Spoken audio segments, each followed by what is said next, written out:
Soy Adolfo Alvarado Belloso, nuevamente en el conversatorio virtual sobre temas procesales que la Academia Argentina de Derecho Procesal realiza como tarea de extensión universitaria para la maestría en Derecho Procesal. Nuestro invitado de hoy es un distinguido catamarqueño, profesor de Derecho Procesal en la Universidad Nacional de Catamarca, ex asesor del Congreso de la Nación, que ha trabajado bastante el tema sobre el cual vamos a elaborar nuestra conversación, que además es un abogado importante que litiga en la ciudad de Catamarca. En el día de hoy hemos recibido en Rosario, Santa Fe, de donde estoy hablando, la noticia de que una imputación a un senador provincial sobre que era líder de una asociación ilícita que se dedicaba al juego. El Ministerio de la Acusación pidió su desafuero para someterlo a proceso y el Senado lo rechazó. Sobre pretexto de que en la Constitución provincial no solo los legisladores son inmunes al arresto, sino que también son inmunes al proceso. Es decir, no se los puede procesar. Con lo cual, esto va al archivo por el tiempo que dure la senaduría de este senador imputado. Conforme la Constitución Nacional del 53 en la Argentina, la inmunidad de los legisladores nacionales era la de detención acerca de lo que decían en la Cámara de Diputados. Esa es la original. Pero con los años, en esta Argentina tan particular que nos toca vivir, ya no solamente no se los puede detener o imputar por lo que dicen, sino también por lo que hacen, adentro y afuera de la legislatura. Pero atención, no los pueden detener, pero en Santa Fe tampoco pueden imputarlos. Y esta es una prerrogativa parlamentaria que no parece acorde con las reglas democráticas que estamos viviendo en el siglo XXI. Y como es noticia de primerísima plana en los diarios de hoy, mi provincia, que está asustada con este problema, me parece muy, muy interesante proponerle a Dermillo Herrera esta conversación acerca de proceso y prerrogativas legislativas. Yo quiero saber de dónde viene esto, cuáles son, qué son, y cómo nació esto de la inmunidad, que me lo diga con detenimiento, esto que yo simplemente he presentado el tema, desde una óptica de un abogado litigante que sufre todo esto como me pasa a mí. Dermilio, bienvenido a este conversatorio, lugar de conversación. Le agradezco su presencia, su amabilidad de recibirnos. Y ya sabe lo que estamos hablando. Ya conocen mi problema de hoy. Empiece por contarme qué son las prerrogativas parlamentarias hoy, ayer y qué serán mañana. Y seguimos en este tren de argentinidad que nos distingue tantos en el mundo. Lo escucho con toda atención, mi amigo. Muy bien, doctor. Muchas gracias por esta participación con usted, distinguido jurista, en este conversatorio. Y para definir qué son las prerrogativas parlamentarias y tipificarlas, primero vamos a hacer una distinción entre el derecho parlamentario sustancial o sustantivo y el derecho parlamentario adjetivo. El derecho parlamentario sustantivo es el que emana directamente de la Constitución, en el caso de la Constitución Nacional de los artículos 44 a 86, y se refiere a la estructura, organización y atribuciones políticas y normativas del Congreso de la Nación. En el caso del derecho parlamentario adjetivo, se refiere fundamentalmente al funcionamiento del Congreso, a los trámites legislativos que tienen naturaleza procedimental, a pesar de que algunos autores le quieren asignar carácter procesal, que no es así, tiene naturaleza procedimental el trámite legislativo, y esta parte adjetiva del derecho parlamentario está contenida en los reglamentos internos de las distintas cámaras. Las prerrogativas que en el en el ámbito procesal se llaman inmunidades, son los privilegios, poderes y facultades con que cuentan las cámaras y sus integrantes en su condición de representantes elegidos por el pueblo. Esas prerrogativas tienen una función exclusivamente funcional, valga la redundancia. Ya fueron concebidas antes en el East Planet inglés y en el Parlamento inglés como un freno a las atribuciones desenfrenadas de la corona, después pasaron a la Constitución norteamericana y de allí se transmiten a nuestra Constitución. Esas prerrogativas tiene la persona del legislador, pero no en su persona, sino en su condición de legislador, para poder desempeñar adecuadamente la labor parlamentaria en el ámbito de un sistema presidencialista, evitando las interferencias de los otros poderes del Estado. Por ejemplo, sería burdo en el contexto de un sistema republicano de gobierno que un legislador que esté por ir a sesionar sea arrestado justo antes de la sesión para que no dé quórum. En ese sentido, ese es el sentido que tienen las prerrogativas. Igual que la inmunidad de opinión. La inmunidad de opinión tiene como finalidad que el legislador pueda expresar con toda libertad en el ámbito de la noble dialéctica, o lo que debería ser la noble dialéctica del debate discrepante, expresar con amplia libertad y sin consecuencias ulteriores de carácter judicial lo que piensa o lo que sean los fundamentos de las futuras legislaciones o de las legislaciones y los proyectos que están en tratamiento. La Constitución argentina consagra dos inmunidades expresamente: la inmunidad de opinión, que también se la llama indemnidad, y la inmunidad de arresto. Estas dos inmunidades están consagradas en los artículos 68 y 69 de la Constitución argentina. ¿Qué es lo que dicen específicamente? Que los senadores y diputados, desde el día de su incorporación hasta el día de su cese, en el caso de la inmunidad de arresto, no podrán ser arrestados ni privados de su libertad. En el caso de la inmunidad de opinión, que no podrán ser enjuiciados, molestados a raíz de las opiniones que emitan en ejercicio de su mandato.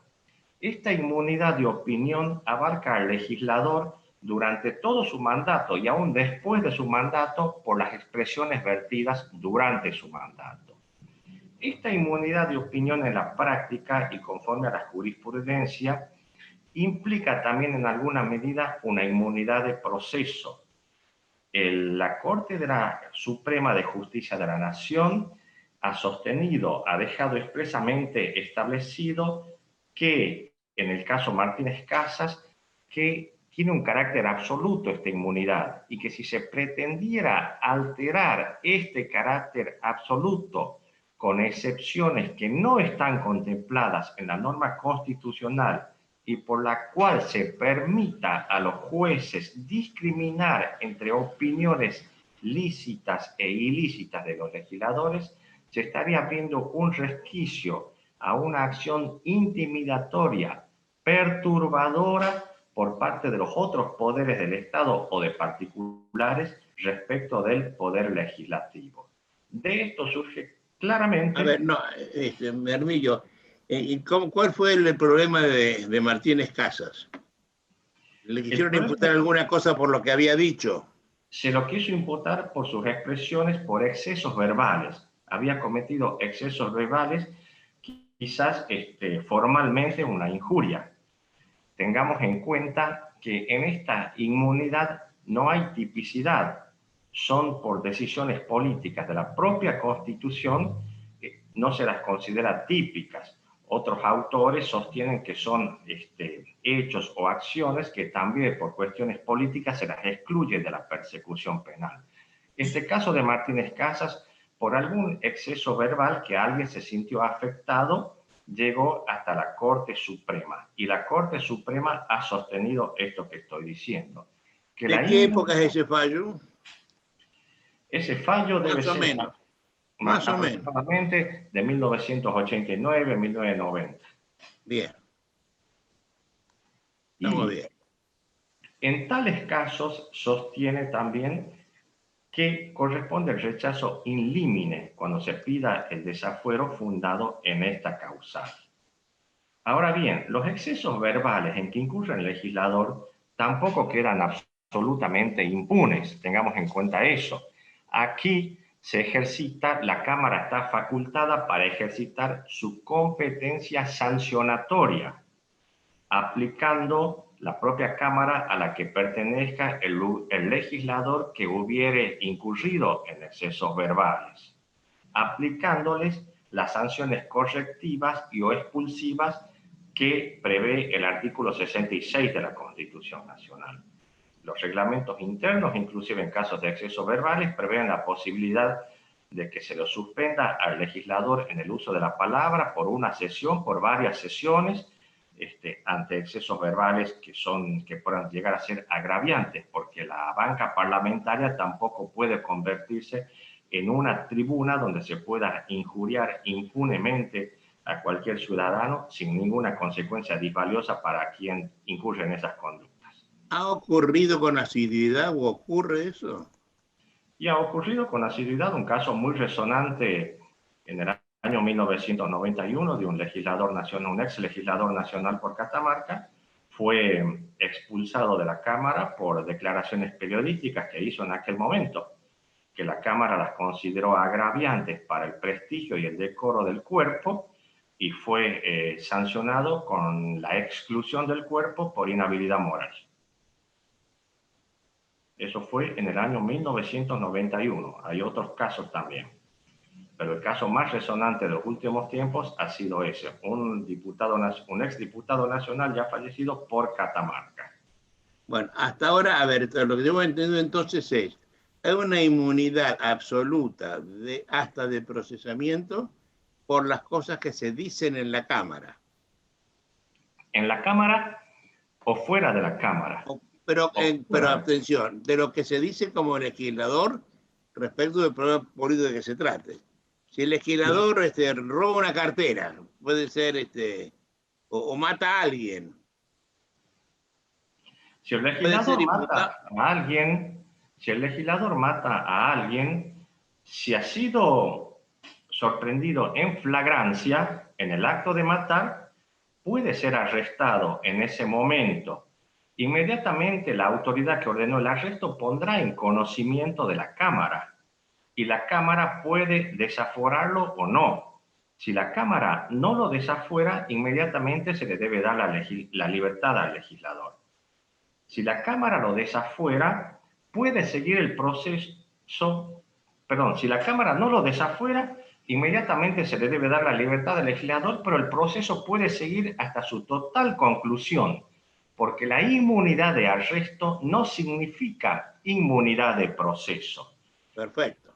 El proceso puede seguir hasta su total conclusión en el caso jurisprudencial del Ministerio Fiscal contra senador Nicasio Oroño de 1874, que es el caso madre en esta materia y cuya jurisprudencia ha sido pacífica hasta los últimos casos. O sea, la Corte Suprema ha establecido expresamente que la inmunidad de arresto no significa inmunidad de proceso. Las inmunidades de proceso han estado consagradas en los códigos procesales, pero específicamente para los legisladores, inmunidad de arresto no significa inmunidad de proceso. Perfecto. Además, el desafuero que prevé el artículo 70 de la Constitución Nacional establece que cuando se forme querella por escrito ante las justicias ordinarias contra cualquier senador o diputado, examinado el mérito del sumario, podrá cada Cámara, con los 2/3 de los votos,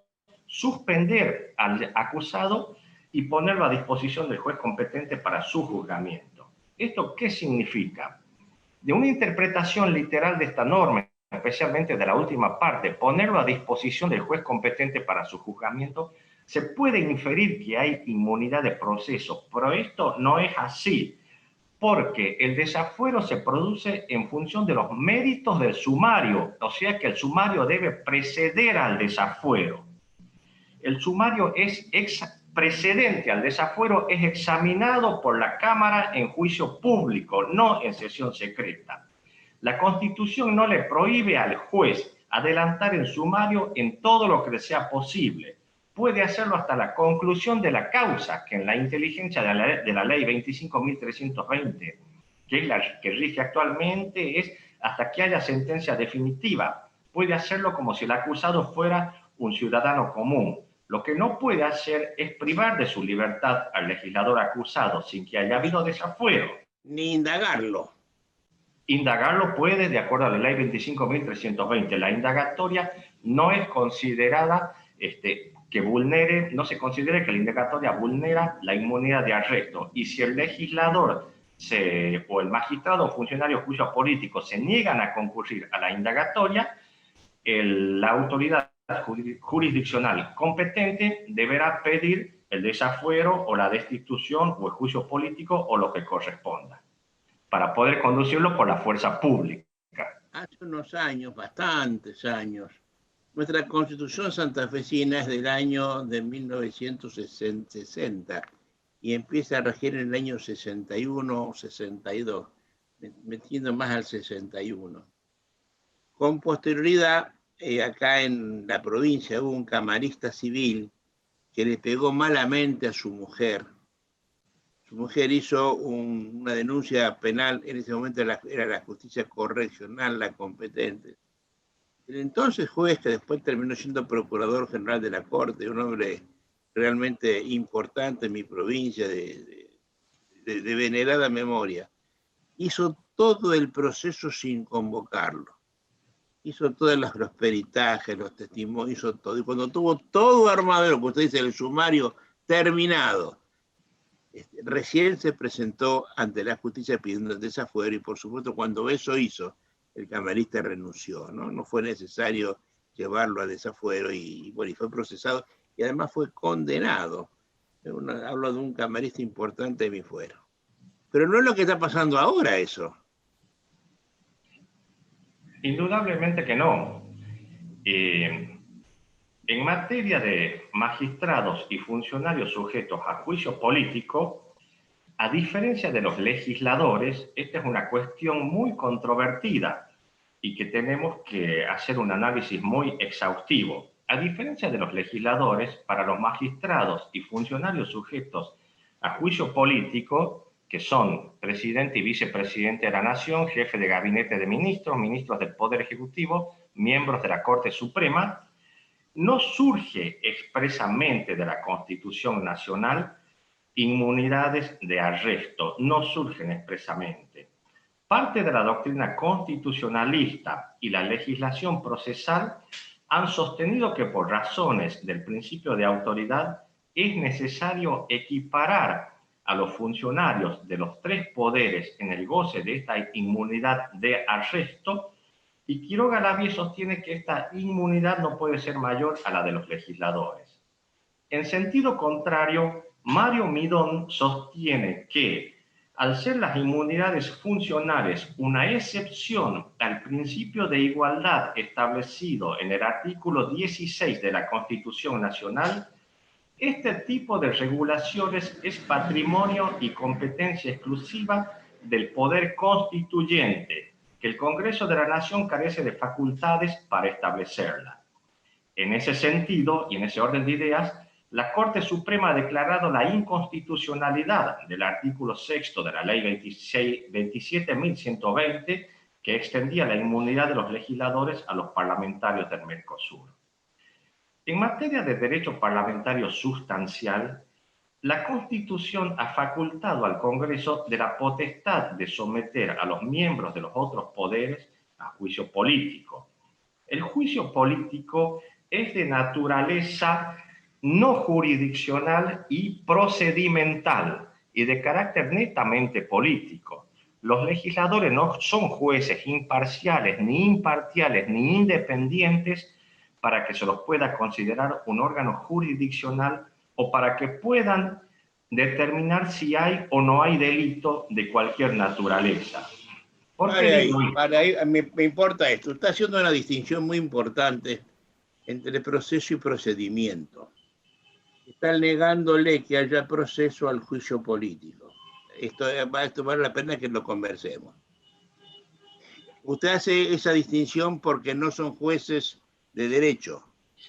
No son jueces de derecho y no están, como la propia Corte Suprema lo ha sostenido en algunos casos, no les es exigible el estándar de imparcialidad que sí les es exigible a los miembros del órgano jurisdiccional ante las recusaciones que se han hecho de senadores nacionales en los casos que por allá, por el año 2003-2004, cuando se han destituido a miembros de la Corte Suprema de la Nación. A ver, yo lo estaba viendo hasta este momento de la siguiente manera. Para que haya proceso, técnicamente hablando, hace falta la presencia contemporánea de 3 sujetos en distintas posiciones. Totalmente. Un órgano acusador que acá es diputado, sí. que representa al pueblo de la provincia o de la nación. Sí. Por tanto, es el pueblo, la nación. Sí.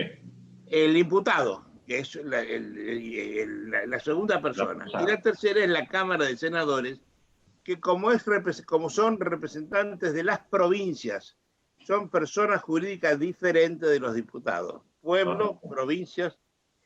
Por tanto, pareciere que en principio se da la figura tripartita de acusador, acusado, juzgador, director del debate, que no es ni uno ni otro. Los senadores no son ni diputados ni esto. Que el Senado esté compuesto por senadores es otro problema. Y ahora que los senadores tengan ideología política, que además puede ser coincidente con la mayoría de los diputados que son los acusadores, allí está viendo usted el problema del procedimiento y no del proceso. Totalmente. No serían recusables. No son recusables. Se ha pretendido la recusación de los mismos en el año 2003-2004. El Senado no hizo lugar, se recurrió a la Corte Suprema y la Corte Suprema tampoco hizo lugar, sosteniendo justamente que no les es exigible como jueces políticos a los miembros del Senado el estándar de imparcialidad que sí les es exigible a los miembros del órgano jurisdiccional. ¿Y qué implicación práctica tiene esto, Dermidio? Es decir, el Senado hace un juzgamiento político y lo echa a un senador, le quita los fueros y le cancela su mandato. ¿Eso cómo se ataca ahora? ¿Si es procedimiento o es proceso? Eso se atacará ante la vía que corresponda ante la Suprema Corte. ¿Cuál es la vía? Si no tengo proceso. Estoy preguntando para que usted elabore un pensamiento a partir de esa sentencia de la Corte que me está mencionando. Porque fíjese usted, vos a pensarlo en voz alta esto. Sí. No lo quiero poner en un brete, me lo estoy poniendo yo mismo. La Corte en ese año dijo lo que dijo. Sí. Y lo dejó a quien fuera, no sé quién es. Lo dejó inerme, porque ese señor no tiene respuesta jurisdiccional. Toda vez que la sentencia de juicio político que le haga el Senado es definitiva para él. Y eso no es atacable en vía jurisdiccional porque no hay recurso extraordinario contra la sentencia porque es política. Es decir, que, como usted bien lo dice, es un procedimiento, pero con una naturaleza tan particular que tiene efectos de proceso y además de una cosa juzgada terminal, porque no es impugnable de ninguna forma y ante nadie. La cuestión de fondo, sí. Quizás los procedimientos, si no se le han cumplido las garantías innominadas, es otra cosa. También la Constitución, justamente, a la par de las garantías del artículo 18, en la medida que quepa cumplirlas en el contexto de un procedimiento, sobre todo el ejercicio del derecho de defensa, también desde la perspectiva parlamentaria hay otras garantías que se deben cumplir, es decir, otros actos que se deben cumplir en garantía de quien resulte acusado y eventualmente afectado por un fallo condenatorio de la Cámara de Senadores. Por ejemplo, me permito leerlas. Para decidir, la Cámara necesita para un quórum. El quórum es la reunión, el conjunto de una cantidad ínfima, mínima de senadores para que se constituya la Cámara como tal. El artículo 64 de la Constitución Nacional exige la mayoría absoluta de los miembros, o sea, más de la mitad de los miembros del cuerpo hacen quórum. Para que pueda haber acusación por la Cámara de Diputados y juicio por la Cámara de Senadores, deben estar presentes al comenzar la sesión y al votar más de la mitad de los miembros de cada Cámara. Para aprobar la acusación que haga diputados ante el Senado, se exige una mayoría calificada de los 2/3 de los miembros presentes. Todo esto a tenor del artículo 53 de la Constitución Nacional. Es decir, la acusación que se haga debe ser sancionada con el voto positivo de los 2/3 de los miembros presentes, que es una mayoría calificada. El fallo del Senado para declarar culpable y destituir al acusado necesita también de una mayoría calificada de los votos positivos de los 2/3 de los senadores presentes. También se prohíbe en el artículo 59 que cuando el acusado sea el presidente de la nación, establece este artículo que el Senado será presidido por el presidente de la Corte de Justicia de la Nación. Se lo excluye al vicepresidente, que es el presidente natural del Senado. La norma constitucional lo excluye de presidir el Senado justamente porque el vicepresidente es el sucesor natural del presidente, como una garantía para el acusado cuando este es el presidente, para evitar que de cualquier manera pueda influir a los fines de quedar el vicepresidente en ejercicio de la presidencia. Perfecto. Como una manera de garantía de una imparcialidad dentro del procedimiento, una imparcialidad procedimental. Perfecto. De ahí tenemos que las causales del juicio político son 3. Mal desempeño de las funciones, delito en el ejercicio de las funciones y crímenes comunes. Con respecto a la primera causal, es una causal política, mal desempeño de las funciones, en las que quedan comprendidas acciones u omisiones de los magistrados o funcionarios sujetos a juicio político, que a criterio discrecional y razonable de quienes deban juzgarlo, los hagan indignos de seguir en sus funciones. Esa es una causal política. Hago esa mención, pero las que nos interesan son las otras dos. Delito en ejercicio de las funciones y crímenes comunes. Delito en ejercicio de las funciones son aquellos que pueden ser cometidos por un funcionario público, como un cohecho o un prevaricato. Crímenes comunes es cuando el funcionario comete el delito, pero un delito que puede ser cometido por cualquier persona, como un homicidio. Estas causales delictuosas solo pueden adquirir operatividad en el ámbito del juicio político si con carácter previo a la acusación por la Cámara de Diputados, la existencia del delito y la culpabilidad del imputado han sido establecidas por un tribunal competente a través de una sentencia firme, habiendo existido un proceso con todas las garantías que le corresponden a ese tipo de juicios. Si el órgano competente no ha declarado la existencia del delito y la culpabilidad del imputado, no puede haber juicio político por causal delictuosa. Nadie es responsable de un delito si una sentencia judicial no lo declara tal. La remoción de juicio por juicio político de un magistrado o funcionario fundada en causal delictuosa sin que antes hubiera habido una sentencia judicial, o sea, que haya sido declarado por un juez con un proceso previo, cumplidas todas las garantías innominadas previstas en el artículo 18 de la Constitución Nacional, si es destituido por causal delictuosa sin proceso previo, se están justamente vulnerando esas garantías innominadas. De todo esto se infiere que la Constitución Nacional no consagra la inmunidad de proceso para los funcionarios y magistrados sujetos a juicio político.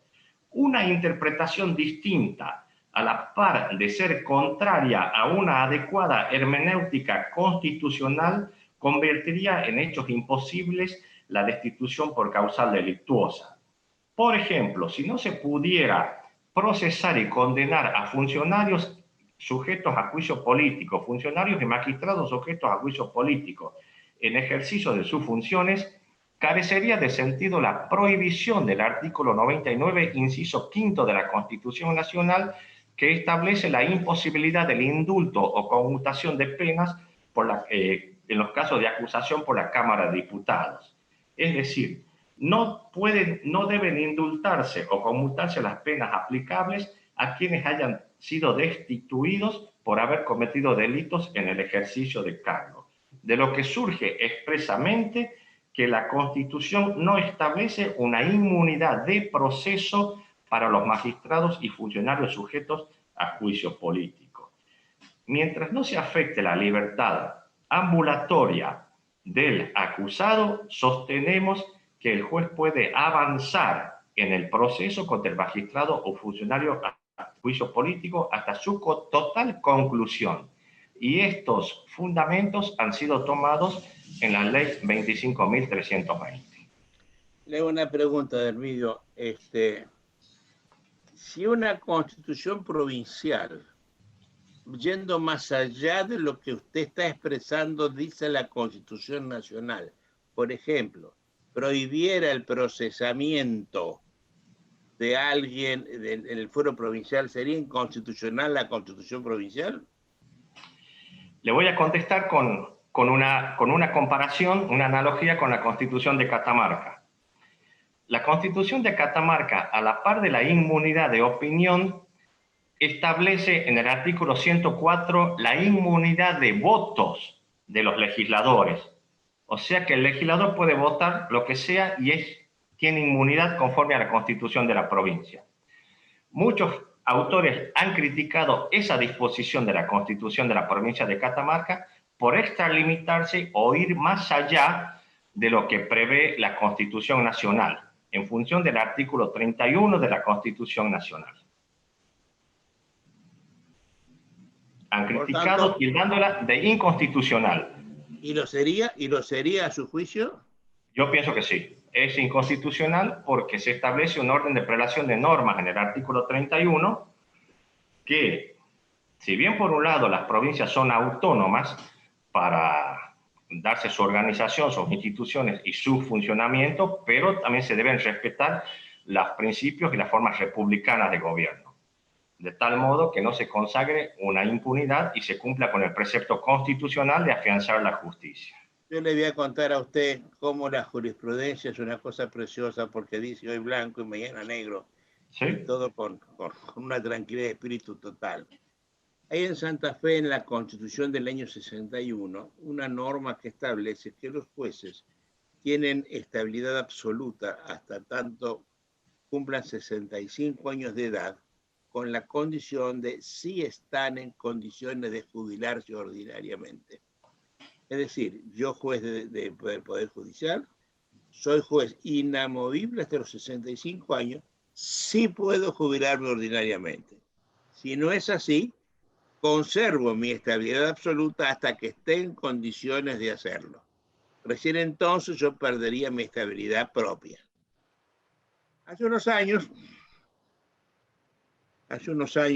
un ministro de la Corte de Santa Fe, gobernando el gobernador Reutemann, mi provincia, cumplió los 65 años. Y no era un señor que era muy afecto a lo que estaba pasando en el gobierno. El gobierno dijo que no se podía jubilar y le pidió que se fuera. Ese magistrado se amparó ante la Corte Nacional. Quiero que usted advierta lo siguiente. Un problema de un santafesino con Santa Fe, la competencia nunca sería originaria de la Corte. Ni siquiera sería federal. Un problema de un catamarqueño o Catamarca es un problema a dilucidar por un juez catamarqueño. Igual pasa en Santa Fe. Sin embargo, este juez federalizó su problema y fue directamente ante la Corte Nacional diciendo que la Constitución Provincial de Santa Fe establecía una pauta de jubilación para los jueces que no la establecía la Constitución Nacional, a raíz de lo cual peticionó, primero, la declaración de inconstitucionalidad y segundo, hasta tanto eso ocurriera, lo mantuvieran en su cargo, o sea, una medida innovativa que no estaba prevista en la ley, hasta tanto eso se decidiera. Esta Corte, con composición anterior, le dio el amparo. Es decir, más allá de que su competencia está fijada por los artículos 100 y 101 de la Constitución, que son taxativos, se declaró competente en un problema de un santafesino con la provincia de Santa Fe y lo amparó. Y ordenó que no fuera, que se mantuviera en su cargo hasta tanto. Y ese hasta tanto nunca llegó. Porque una vez que la medida, la medida cautelar innovativa, que de verdad no es cautelar, sino que adelanta una sentencia, se logró, ya no se movió más el expediente. Y ese señor se jubiló con los años cuando quiso y tuvo ganas. Es decir, usted ve que esto de que sea constitucional o no, depende de la corte de turno y de los intereses que estén en juego en la corte y en otras partes, ¿no es cierto? Indudablemente. El caso es el mismo, ¿eh? El caso es el mismo. El caso es el mismo, indudablemente, depende del juzgador, del criterio del juzgador. Puede haber diversos criterios, defendemos un criterio, pero el Y juzgador ese caso no se criterio. menciona nunca, ese caso no se menciona nunca. Es un caso que se mantiene oculto. Sí, Por sí, algunas sí. derivaciones que no es el momento para contarlas ahora, ¿no? Pero que a mí me preocuparon y me hicieron ver que había ídolos que tenían pies de barro, ¿no? La otra pregunta del mío, mientras yo estoy sujeto a juicio político, ¿qué prerrogativas tengo como legislador? En realidad el legislador no está sujeto a juicio político, sino al proceso de corrección disciplinaria de cada cámara. Juez de cada legislador son las cámaras. Y el proceso de corrección disciplinaria está en el artículo 66 de la Constitución Nacional, que establece que medidas correctivas, dice la Constitución, y medidas expulsivas. Dentro de las medidas expulsivas está la exclusión, que es la más grave, también por razones, por hechos u omisiones que a criterio discrecional y razonable del cuerpo comprometan gravemente su prestigio y su decoro. Alguna vez el diputado que aquí se mencionó, que fue expulsado, habría dicho ante la prensa, o se comprobó que dijo ante la prensa, que tenía el poder suficiente para hacer desaparecer personas después que habían fallecido. En consecuencia, eso le valió perder el cargo en la Cámara de Diputados, porque semejante afirmación estaba comprometiendo a toda la Cámara. Eso por un lado. En el caso del juicio político, que son quienes están sometidos a juicio político, son el presidente, vicepresidente de la Nación, jefe de gabinetes de ministros, ministros del Poder Ejecutivo, miembros de la Corte Suprema. La Constitución Nacional, una vez aceptada la denuncia por la Cámara de Diputados y elevada al Senado, no prevé la suspensión preventiva, no prevé la suspensión del funcionario acusado. Algunas veces se lo ha suspendido, pero eso es motivo de una ardua discusión también. Si procede o no la suspensión del funcionario sometido a juicio político. Una vez que se sustancia el juicio político en el Senado, por supuesto tiene todo el derecho de defensa a ofrecer toda la prueba de descargo que sea útil y pertinente en orden a la defensa de sus intereses, y lo que ya le dije, para que sea destituido operan como garantías las mayorías calificadas, el quórum, y en el caso de ser acusado el presidente de la Nación, no será presidido el Senado por el vicepresidente, sino por el presidente de la Corte de Justicia. Con respecto a los efectos del juicio político, el juicio político tiene dos efectos. Uno, que es destituir, separar de sus funciones al acusado. Y el otro efecto muy discutible, es la inhabilitación para ocupar la función pública. La Constitución ha sido redactada en épocas de luchas intestinas, de batallas civiles, en las que se tenía muy en cuenta cierto tipo de delitos como la traición.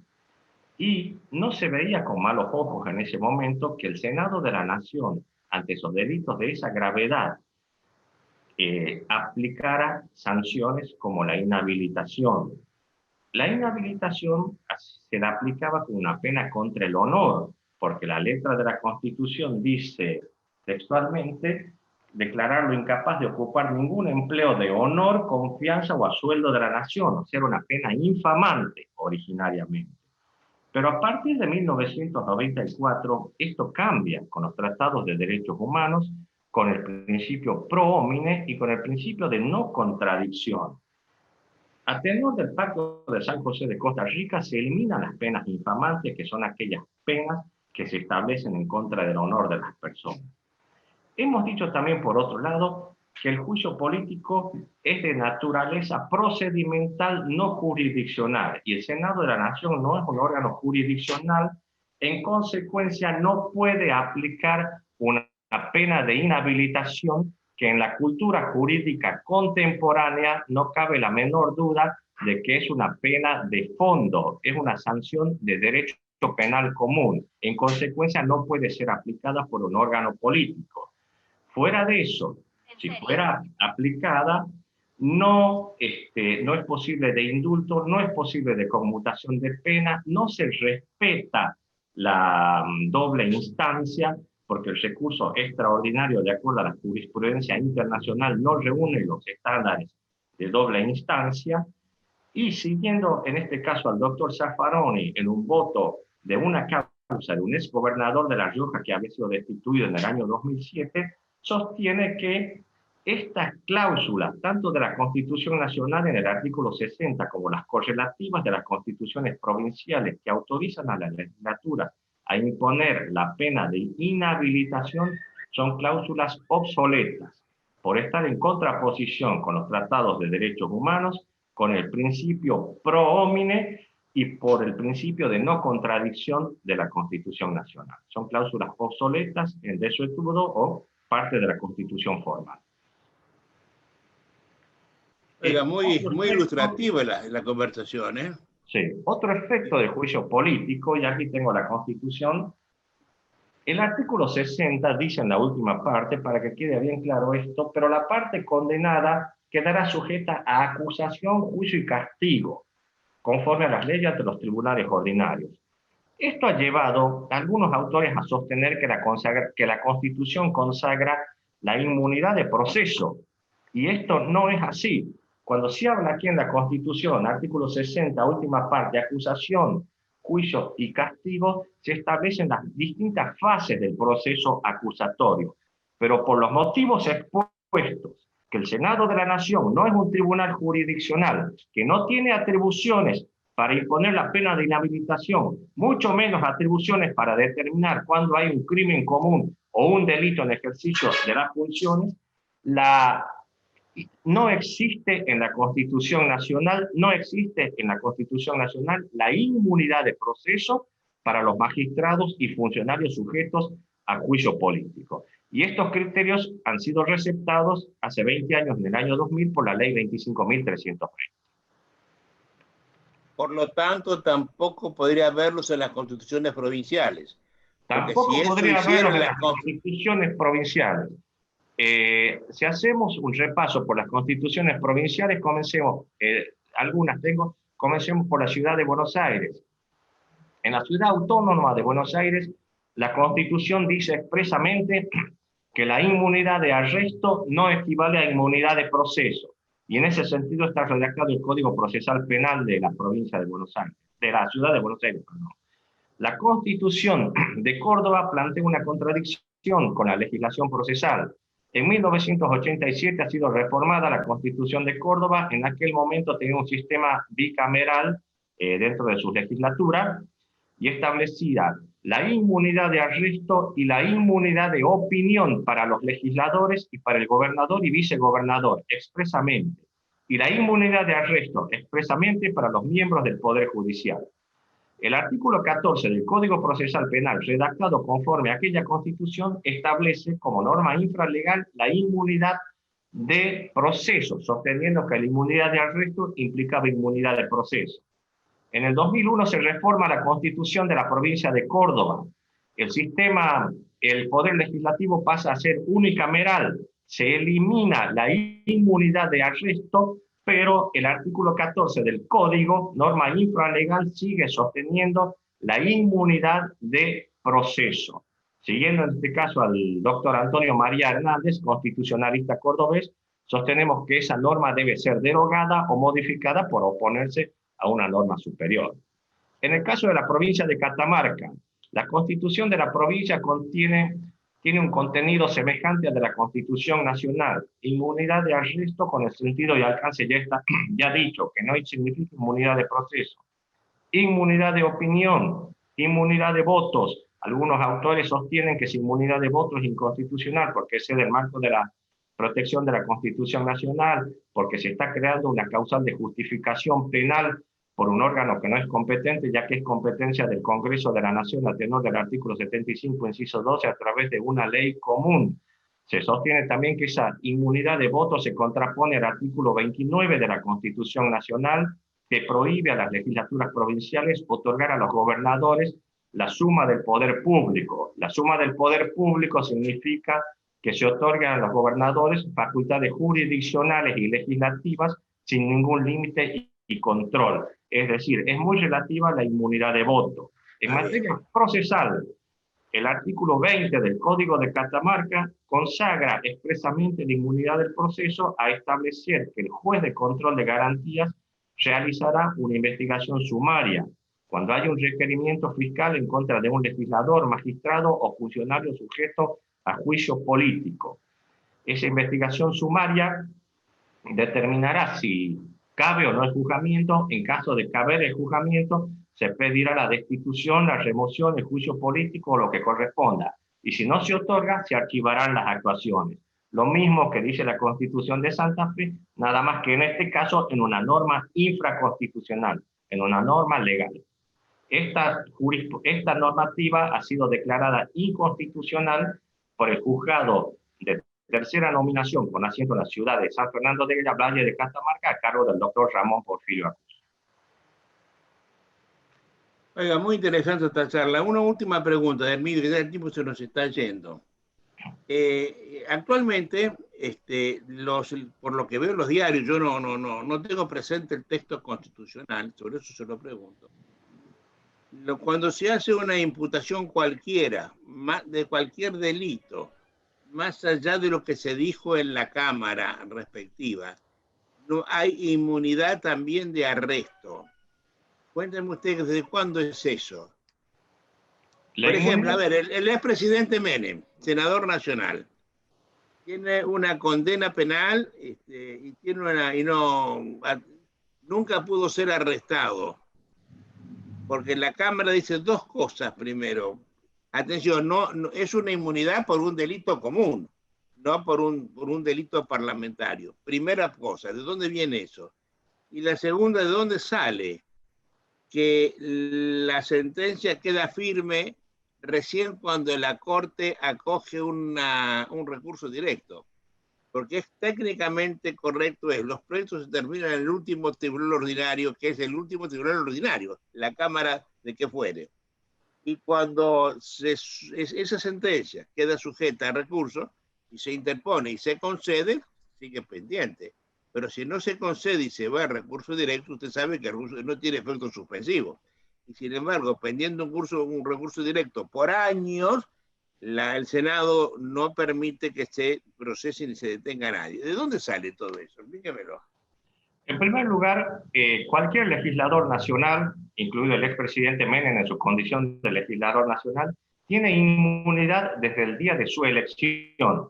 Él ha sido electo en el mes de octubre del año 2005 y después ha sido reelecto en 2 oportunidades más. Con respecto a que no se le conceda el desafuero, por más allá de todas las condenas y todas las vías recursivas que han confirmado esas condenas, sale del artículo 70 de la Constitución Nacional, que el otorgamiento del desafuero es considerado por el propio cuerpo, por la propia Cámara, como una atribución política discrecional que el cuerpo determina cuándo se le va a conceder o cuándo no se le va a conceder.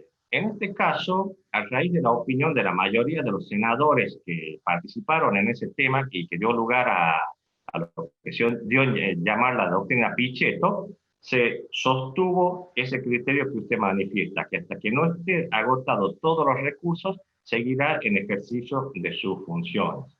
Y con respecto al efecto del desafuero, porque aquí también se reafirma que el legislador no tiene inmunidad de proceso, y de hecho no la tiene. El expresidente Menem ya ha tenido varias sentencias condenatorias y confirmadas en distintos grados de conocimiento. El artículo 70, en su última parte, dice que los efectos son suspender al acusado en sus funciones y ponerlo a disposición del juez competente para su juzgamiento. De una interpretación literal podría surgir que hay inmunidad de proceso, pero esto no es así. Esta última parte, ponerlo a disposición del juez competente para su juzgamiento, significa que una vez que se le ha retirado la inmunidad, con los 2/3 de los votos de los miembros presentes de la Cámara, una vez que se le ha retirado la inmunidad, recién puede ser arrestado por el juez. Pero eso no significa que no se haya avanzado previamente en la investigación, porque justamente el pedido de desafuero se hace y el desafuero propiamente dicho se hace en función de los méritos del sumario, a que se refiere el artículo 70, que debe preceder al desafuero. Oiga, me he quedado sorprendido con su conocimiento del problema, ¿eh? Se maneja usted como pez en el agua con esto. Se sabe de memoria las constituciones. Muchas Lo gracias, felicito. Le agradezco, ¿eh? Ha sido una conversación de lo más importante. De mí me gustó mucho, me pareció muy esclarecedora, sobre todo en este problema que yo le planteé al principio. Usted me dio una solución a mí para responder jurídicamente ante el tema. Se nos vence el tiempo, Delmillo, le dejo un minuto para que deje un pensamiento en la juventud respecto de lo que estamos haciendo. Y bueno, el pensamiento es que siempre hay que prepararse, superarse, conocer el funcionamiento de las instituciones de nuestro país, cada uno especializarse o desempeñar cada vez mejor el trabajo que le toca desempeñar en este mundo, en el trabajo, en el estudio, en la academia, en la profesión, en lo que sea. Entonces, con ese esfuerzo individual y compartido, indudablemente que vamos a ser todos artífices de un mundo y de una sociedad mucho más competitiva, mucho mejor. Y agradezco, doctor, esta posibilidad de participación. Le agradezco mucho, le mando un fuerte abrazo. Le digo hasta pronto y hasta siempre. Lo mismo, doctor.